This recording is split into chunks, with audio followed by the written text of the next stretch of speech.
I never thought I'd be writing this, but here I am, feeling completely lost and betrayed. My fiancée Georgia, 24F, and I, 25M, have been together for 4 years, engaged for the last 6 months. We met during our sophomore year of college at a mutual friend's party. I remember being instantly drawn to her infectious laugh and the way her eyes lit up when she talked about her passion for nursing. We hit it off that night, talking for hours about everything from our favorite books to our dreams for the future. Our relationship progressed quickly after that. We started dating exclusively within a month, and things just felt right. Georgia was smart, funny, and caring, everything I'd been looking for in a partner. We supported each other through the stress of exams, celebrated our achievements together, and slowly built a life as a couple. After graduation, we both landed jobs in our hometown. I started working in IT for a local company, while Georgia began her nursing career at the city hospital. We moved in together, renting a cozy apartment near the hospital to make Georgia's often unpredictable schedule easier to manage. I thought we were on the same page about our future. We often talked about marriage, kids, and growing old together. Last year, on our 4-year anniversary, I proposed. I had it all planned out, a romantic picnic on the beach where we had our first date, followed by a surprise party with all our friends and family. When I got down on one knee and asked Georgia to marry me, her eyes filled with tears and she said yes without hesitation. It was one of the happiest moments of my life. We dove into wedding planning, setting a date for next summer. Georgia seemed excited about every detail, from choosing her dress to picking out floral arrangements. We even started looking at houses, dreaming about where we'd start our family. But now, everything I thought I knew about our relationship has been turned upside down. It all started last week when I borrowed Georgia's iPad to look up a recipe while she was at work. When I opened Safari, I saw that she had left her Facebook messages open. I know I shouldn't have looked, but a name I didn't recognize caught my eye, Billy. As I scrolled through, my heart sank. Billy, 26M, was Georgia's ex-boyfriend from high school. They dated for 2 years before breaking up when Georgia left for college. According to the messages, they'd been in contact for the past 3 months, texting almost daily. The messages weren't explicitly romantic, but there was definitely flirting and inside jokes. Georgia was sending him selfies from work, talking about shows they used to watch together, and reminiscing about their past. She even complained to him about some of my habits that annoy her, things she's never mentioned to me. What hurt the most was when Billy said I miss what we had and Georgia replied me too sometimes. Things were simpler back then. They made plans to meet up for coffee next week to catch up properly. I felt like I'd been punched in the gut. How could Georgia do this? We were planning our wedding, for crying out loud. I always thought we had an open, honest relationship. We'd even talked about past partners before, and Georgia had said her relationship with Billy ended on good terms but they weren't in contact anymore. Was that a lie? When Georgia got home from her shift, I confronted her about the messages. At first, she tried to downplay it, saying Billy was just a friend and I was overreacting. But when I showed her the specific messages, she broke down crying. Through her tears, Georgia admitted she'd been feeling nostalgic and uncertain about our engagement. She said she loves me but isn't sure if she's ready for marriage. She claims she never meant for things with Billy to go this far, but talking to him made her question if she was really ready to settle down. I was blindsided. We've been talking about marriage for over a year and she seemed so excited when I proposed. Now she says she needs time to figure out what she wants. I asked her to cancel the coffee meetup with Billy, which she reluctantly agreed to. For the past week, things have been incredibly tense between us. Georgia says she wants to work things out, but I don't know if I can trust her anymore. She turned off notifications for Billy's messages, but I have no way of knowing if she's still texting him. I talked to my best friend Mike, 26M, about the situation. Mike and I have been friends since high school, and he's always been my go-to for advice. He thinks I should end things now before we get married and it becomes more complicated. He reminded me of how devastated I was when my college girlfriend cheated on me, and he's worried I'm setting myself up for even more heartbreak. But another friend, Tom, 27M, says all couples go through rough patches and we should try counseling. Tom and his wife went through something similar early in their marriage and came out stronger for it. He thinks if Georgia is willing to cut contact with Billy and work on our relationship, it's worth trying to save. I'm torn about what to do. Part of me wants to fight for our relationship. We've built a life together and I still love her. We have so many shared dreams and plans. Just last month, we were talking about starting a family within the next few years. Georgia would be an amazing mother, and I've always looked forward to raising kids with her. But I'm also furious that she betrayed my trust and lied to me for months. I can't stop thinking about what else she might be hiding. Every time she looks at her phone, I wonder if she's texting Billy. When she works late, I question if she's really at the hospital. We're supposed to put down deposits for our wedding venue and catering next month. I don't know whether to go ahead with it or put everything on hold. Georgia says she wants to stay engaged but needs more time to be sure about marriage. Part of me wonders if she's just trying to keep me as a backup option while she explores things with Billy. I'm worried that if I give her more time, She'll just keep talking to Billy behind my back. But if I end things now, am I throwing away a 4-year relationship over some text messages? I know she didn't physically cheat, but the emotional betrayal hurts just as much. To complicate things further, we just signed a new 1-year lease on our apartment last month. If we break up, neither of us can afford the rent alone. Most of the furniture is mine, but Georgia doesn't have anywhere else to go right now. Her parents live across the country, and I know she'd be devastated to leave her job at the hospital. I'm losing sleep over this and having trouble focusing at work. I keep replaying our happy moments in my head and wondering if they were all a lie. The way Georgia looked at me when I proposed, the nights we stayed up late planning our future, the support she gave me when I was struggling with work stress last year, was any of it real? Did she ever really want to marry me, or was I just a safe option while she pined for her ex? I love Georgia, and the thought of losing her is painful. But I also know I deserve someone who is sure about me, someone who wouldn't risk our relationship for an old flame. I'm scared of making the wrong choice and regretting it later, whether that's walking away from the love of my life or staying with someone who might always have one foot out the door. Any advice would be appreciated. Should I try to work things out with Georgia? Give her the time she's asking for? Or cut my losses now and move on? How do I even begin to trust her again if we do stay together? Update 1. It's been about 2 weeks since my last post, and I wanted to update you all on what's been happening. First, I want to thank everyone for their advice and support. Reading your comments gave me the courage to confront the situation head on. After my last post, I realized I needed more information before making any decisions. So I sat down with Georgia for a long, honest conversation. I told her I needed complete transparency if we were going to have any chance of moving forward. What I learned was both enlightening and heartbreaking.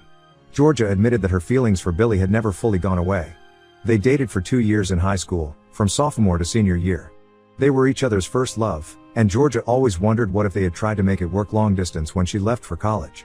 Georgia told me more about her history with Billy. They grew up in the same neighborhood and had been friends since elementary school. Their families were close, and they had always imagined ending up together. When they broke up before college, it was more about timing than any problems in their relationship. When Billy reached out on Facebook a few months ago, those old feelings resurfaced. At first, Georgia said she just enjoyed catching up with an old friend. But as they continued talking, she found herself looking forward to his messages and comparing our relationship to what she had with Billy. She swears nothing physical happened between them, but she confessed to meeting Billy for coffee once before I found out, not just planning to. They met at a cafe near the hospital after one of her shifts. Georgia said seeing Billy in person made her realize she wasn't ready for marriage yet and had doubts about our relationship. I asked to see all their messages, which she agreed to after some hesitation. Reading through them was even more painful than I expected. There was more flirting than I initially saw, and they reminisced a lot about their past relationship. Billy had even suggested they give things another try, though Georgia hadn't explicitly agreed. The worst part was finding messages to Georgia's best friend Zoe, 24F, where she expressed doubts about marrying me. She told Zoe she felt trapped and wondered if she was settling. She said she loved me, but wasn't sure if it was enough. That hurt more than anything with Billy. I also learned that Georgia had been having doubts about our relationship for a while, even before Billy reached out. She said the pressure of wedding planning and the reality of committing to forever had made her question if she was really ready. But instead of talking to me about it, she turned to her ex. After our conversation, I decided I needed some space to process everything. I packed a bag and went to stay with my brother for a few days. Being in our apartment, surrounded by wedding magazines and photos of us together, was just too painful. During that time, Georgia called and texted constantly, begging me to come home and work things out. She promised to cut off all contact with Billy and said she knew she wanted to be with me. She even suggested we start couples counseling to work through our issues. But being away gave me clarity. I realized I deserve someone who is sure about me, not someone who needs to explore old flames to figure out what they want. The trust is broken, and I'm not sure it can be repaired. When I returned home, I told Georgia I think we need to end our engagement. She cried and pleaded for another chance, saying she'd do anything to fix things. She said the time apart made her realize how much she loves me and wants a future together. But my mind is made up. I can't marry someone knowing they had such significant doubts and hid them from me. We're still figuring out the logistics of separating our lives. Neither of us can afford the apartment alone, so we're looking into breaking the lease early. Most of the furniture is mine, so Georgia is staying with Zoe while she looks for a new place. We're also in the process of canceling wedding vendors and returning gifts. It's been incredibly difficult. Some moments I want to take it all back and try to work things out. I miss the comfort of our routine, the way Georgia would bring me coffee in bed on her days off, the plans we had for our future. But then I remember the messages I read and know this is for the best long term. I'm focusing on myself now, throwing myself into work, hitting the gym more, and reconnecting with friends I'd neglected while planning the wedding. It hurts, but I know I'll be okay eventually. Thank you all again for helping me see things clearly. I'll update again once things are more settled. Update 2. It's been about a month since my last update, and I wanted to share some developments. Breaking up with Georgia has been one of the hardest things I've ever done, but I'm more convinced than ever that it was the right decision. We managed to break our lease without too much financial penalty. The landlord was surprisingly understanding when we explained the situation. It probably helped that we found new tenants to take over the lease quickly. Georgia moved in with her friend Zoe temporarily, and I'm staying in the apartment until the end of the month while I look for a new place. Dividing our belongings was tough. We'd accumulated so much stuff together over 4 years. In the end, I kept most of the furniture since it was technically mine. Georgia took the kitchenware and some decor items. There were a few arguments over sentimental things, like the painting we bought on our first vacation together, but we managed to sort it out civilly. The hardest part was canceling the wedding. We lost some deposits, but most vendors were accommodating once we explained what happened. Returning gifts and explaining to guests was humiliating, but necessary. My parents were especially disappointed. They had already put down a non-refundable deposit on the rehearsal dinner venue. I found out through mutual friends that Georgia started officially dating Billy about 2 weeks after we broke up. It stung to hear, but also confirmed I made the right choice. Clearly, her feelings for him were stronger than she let on. I can't help but wonder if something was going on between them even before I found the messages. On my end, I've been focusing on healing and personal growth. I started seeing a therapist to work through my trust issues from this experience. It's been helpful to have a neutral party to talk to about everything. I've also been hitting the gym regularly and picked up rock climbing as a new hobby. It's been a great way to challenge myself physically and mentally, and I've met some cool people at the climbing gym. Work has been a great distraction. I threw myself into a big project and it's paying off. My boss hinted at a possible promotion coming up. I'm also planning a solo trip to Europe next month to clear my head and gain some new perspectives. I've always wanted to backpack through Italy, and now seems like the perfect time to do it. Friends and family have been incredibly supportive. My brother lets me crash at his place whenever I need a change of scenery. And my college buddies have been great about getting me out of the house and keeping me distracted. We've been having weekly game nights, which has been a fun way to stay connected. I won't lie, there are still moments when I miss Georgia and our life together. Sometimes I'll catch myself thinking about texting her or wondering what she's up to. But those moments are getting fewer and further between. I'm starting to feel excited about the future and the possibilities ahead of me. To anyone going through something similar, stay strong. It gets better. Focus on yourself and remember that you deserve someone who chooses you unequivocally. Update 3. It's been 6 months since my original post, and I wanted to give a final update. Life has changed dramatically, mostly for the better. I'm fully moved into my new apartment across town. It's smaller than the place Georgia and I shared, but it feels good to have a fresh start. I've been enjoying decorating it to my taste, without having to compromise on anything. I adopted a dog from the local shelter, a 3-year-old lab mix named Max. He's been great company and gives me a reason to get out and be active every day. Work is going well. I got that promotion I mentioned in my last update, which came with a nice raise. I'm now leading my own team on a big project. It's challenging, but I'm enjoying the responsibility.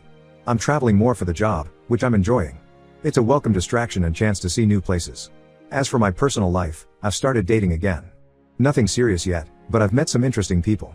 I'm taking things slow and being upfront about my past. It's been refreshing to meet women who are excited about building a future together, unlike my experience with Georgia. I've had a few nice dates, but I'm not rushing into anything. Speaking of Georgia, I ran into her and Billy at a restaurant last month. It was awkward, but I managed to be polite. They seemed happy together. Surprisingly, I felt more relief than jealousy. It confirmed that ending things was the right call. I hope they're good for each other. The Europe trip I mentioned was amazing. I spent 3 weeks backpacking through Italy, France, and Spain. I visited Rome, Florence, Paris, Barcelona, and several smaller towns in between. It gave me time to reflect and heal.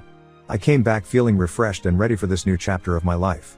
I'm still in therapy, working through the trust issues from my experience with Georgia. It's been helpful in processing everything and preparing me for future relationships. I'm learning to balance caution with openness. To anyone who's been following my story, thank you for your support and advice. It meant more than you know during those difficult early days. If you're going through something similar, hang in there. Focus on yourself, lean on your support system, and know that better days are ahead. This will be my final update. I'm ready to close this chapter and move forward. Wishing you all the best in your own journeys.